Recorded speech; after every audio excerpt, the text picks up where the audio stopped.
Welcome to this week's Kline May Corner. Hi, thanks for joining us again for the Kline May Corner.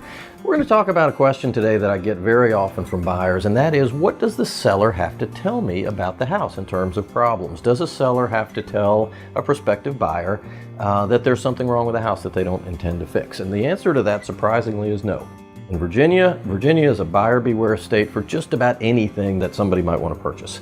And the law in Virginia basically says that Mr. or Mrs. Buyer, it's on you to check out that house and find out if anything's wrong. The seller may not lie about it or conceal any defects that they know about, but they don't have to volunteer that information.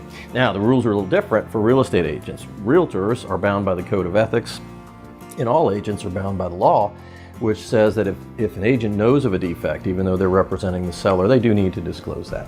So the seller doesn't, the seller's agent does, the buyer's agent then has an even greater duty, which is to seek out and to make their buyer aware of things even outside of the four corners of the property. For example, if there's a shopping center going in next door or a landfill going in down the road and the buyer's agent knows about it, even though it doesn't have to do with that property, obviously that's something they need to investigate and share with that buyer.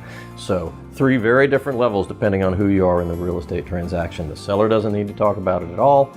Seller's agent must disclose, and the buyer's agent has to actually look beyond the property for the best interest of their buyer. Thanks for watching this week's Kline May Corner.